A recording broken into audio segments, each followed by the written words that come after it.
Welcome back to this channel once again and I'm back with the new chapter Force and Laws of Motion.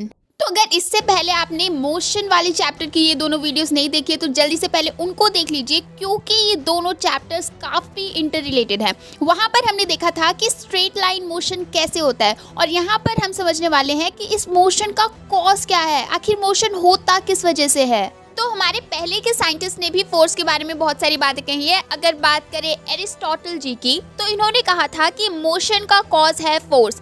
किसी भी चीज़ को uniform motion में रखने के लिए वहाँ पर एक फोर्स की ज़रूरत होती है। हालांकि इसको एरिस्टोटल जी की पॉलिसी कहा जाता है, यानी कि ये चीज़ को गलत प्रूफ कर दिया गया था।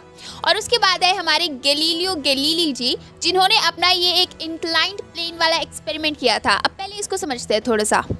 तो अपने इस एक्सपेरिमेंट में उन्होंने एक ऐसा फ्रिक्शनलेस सरफेस रेडी किया था जहां पर कि दो इंक्लाइंड प्लेन्स देख पा रहे हो आप ऐसे स्लांटेड शेप में, और यहाँ पर लेफ्ट और राइट में है ये दोनों। अब यहाँ पर इन्होंने लेफ्ट साइड से एक मार्बल को रोल किया और इन्होंने ये ऑब्जर्व किया कि ये मार्बल दूसरे वाले साइड के इंक्लाइंड प्लेन पर भी उसी हाइट तक जा रहा है जिस हाइट से इस साइड के इंक्लाइंड प्लेन से वो छोड़ा गया है। हालांकि वो इस साइड के इंक्लाइंड प्लेन को धीरे धीरे थोड़ा और स्लांटेड भी करते गए, यानी कि इसका डिस्टेंस और बढ़ाते गए। यानी कि जिस हाइट से इस मार्बल को इस लेफ्ट साइड से छोड़ा जा रहा था, राइट साइड में उस हाइट तक पहुंचने के लिए उसको ज़्यादा डिस्टेंसेस को ट्रैवल करना पड़ रहा था, लेकिन फिर भी वो बॉल उस हाइट तक जा रही थी। इससे कंक्लूजन ये निकलता है कि कोई भी ऑब्जेक्ट अगर किसी कांस्टेंट स्पीड से मूव कर रहा है और अगर उस पर कोई एक्सटर्नल फोर्स ना लगाई जाए, देखो गैलीलियो के इस एक्सपेरिमेंट में उन्होंने ऐसा ही तो किया था ना। यहाँ पर फ्रिक्शनल फोर्स है और यहाँ पर एयर रेजिस्टेंस फोर्स को भी इन्होंने जीरो माना हुआ है। तो अगर ये ऑब्जेक्ट किसी वेलोसिटी से या किसी कांस्टेंट स्पीड से चल रहा है और इस पर कोई भी फोर्स नहीं लग रही है तो ये उसी कांस्टेंट स्पीड से चलता ही रहेगा, वो रुकेगा नहीं। अब देखो इनके एक्सपेरिमेंट में तो क्या हो रहा था कि ये जो बॉल है इसको हमने एक साइड से ड्रॉप किया, दूसरी साइड उसने वही सेम हाइट अचीव की और फिर वहां से वो नीचे आ रही थी। अब वो नीचे ग्रेविटेशनल फोर्स की वजह से आ रही थी। अगर हम इस वाले यानी कि राइट साइड वाले स्लांट को बिल्कुल ही ज़मीन पे ला दें और ऐसे ही सपाट कर दें तो ये बॉल कभी भी नहीं रुकेगी। उसी हाइट को अचीव करने के लिए ये बॉल हमेशा ट्रैवल करती ही रहेगी। यानी कि इस केस में मार्बल के मोशन को रोकने के लिए कोई ना कोई एक्सटर्नल नेट फोर्स हमें चाहिए, लेकिन उसकी इस यूनिफॉर्म कांस्टेंट स्पीड को मेंटेन करने के लिए किसी भी फोर्स की ज़रूरत नहीं है।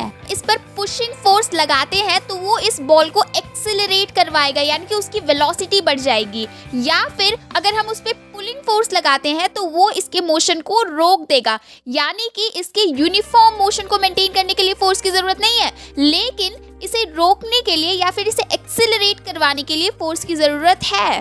तो अब बात कर लेते हैं फोर्स के दो टाइप्स की, balanced force and unbalanced force. तो आपको पता है कि फोर्स एक वेक्टर क्वांटिटी है और यहाँ पर डायरेक्शन का इम्पैक्ट पर बहुत बड़ा रोल रहता है और इस फोर्स का यूनिट होता है न्यूटन। तो मान लो यहाँ पर एक ब्लॉक रखा हुआ है और उस ब्लॉक के दोनों ऑपोजिट साइड से हम कुछ ना कुछ फोर्स लगा रहे हैं। अगर हम अज्यूम करें कि ये ब्लॉक यूनिफॉर्म मोशन में मूव कर रहा है और हमने इस साइड से यहाँ पर 20 न्यूटन का फोर्स लगाया और वही 20 न्यूटन का फोर्स हमने इसके ऑपोजिट साइड से भी लगाया, तो क्या चेंज आएगा?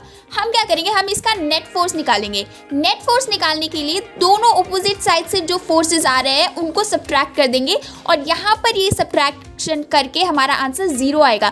यानी कि नेट फोर्स इस केस में जीरो है, यानी कि कोई भी फोर्स नहीं लग रहा है। तो क्या करेगी ये बॉडी? यूनिफॉर्म मोशन में ट्रैवल करती ही रहेगी। तो ये तो था केस 1 और ये था केस बैलेंस्ड फोर्स का। इसमें फोर्सेस बैलेंस कर देती हैं एक दूसरे को और स्टेट ऑफ मोशन में कोई भी चेंज नहीं आता। मान लो ये बॉडी यूनिफॉर्म मोशन नहीं भी कर रही होती, ये बॉडी रेस्ट में होती या किसी भी टाइप का कोई भी मोशन कर रही होती, तो भी नेट फोर्स जीरो आ गई तो स्टेट ऑफ मोशन में कोई चेंज आएगा ही नहीं। जिस भी तरीके से ये मोशन कर रही है वो करती रहेगी। अब बात करते हैं केस 2 की और ये केस है अनबैलेंस्ड फोर्सेस का।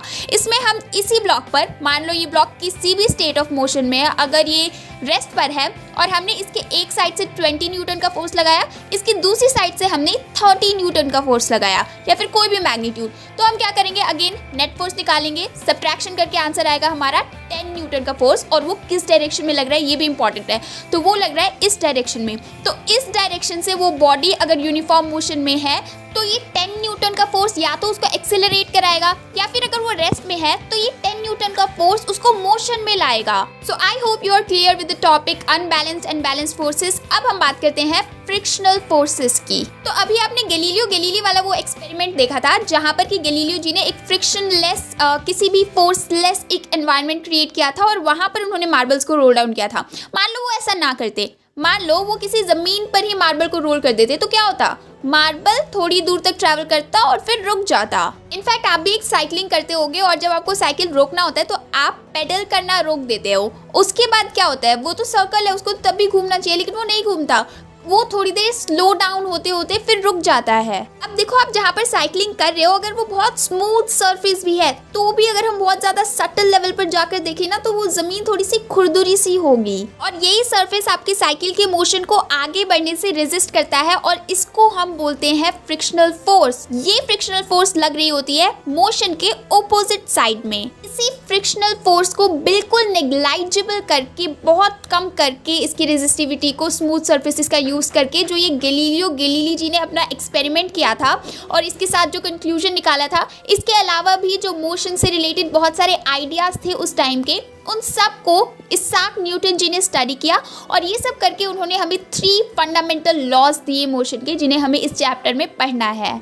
इसमें से पहला लॉ एक प्रॉपर्टी है हर ऑब्जेक्ट की। जिस चीज को भी आप देख सकते हो या सोच सकते हो, हर ऑब्जेक्ट की ये प्रॉपर्टी है कि कोई भी अपना स्टेट ऑफ मोशन में चेंज को रेजिस्ट करता है। यानी कि कोई भी ऑब्जेक्ट अगर रेस्ट में है तो जब तक कोई फोर्स, कोई एक्सटर्नल फोर्स, कोई अनबैलेंस्ड फोर्स उस पर ना लगाई जाए वो रेस्ट से मोशन में नहीं आएगा। या फिर अगर कोई भी ऑब्जेक्ट यूनिफॉर्म मोशन कर रहा है स्ट्रेट लाइन में तो जब तक कोई एक्सटर्नल अनबैलेंस्ड फोर्स उस पर ना लगाया जाए वो अपना स्टेट ऑफ मोशन चेंज नहीं करेगा। इसको लॉ ऑफ इनर्शिया भी कहते हैं because the tendency of undisturbed objects to stay at rest और to keep moving with the same velocity is called inertia.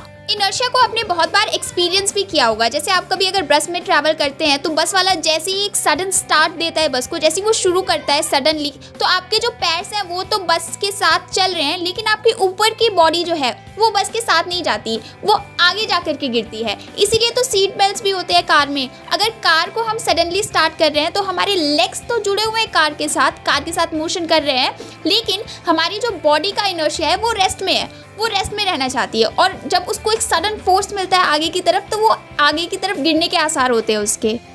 तो ये सारे हो गए हमारे इनर्शिया के एग्जाम्पल। दैट इज कोई भी ऑब्जेक्ट अपना कोई भी स्टेट ऑफ मोशन चेंज नहीं करना चाहता।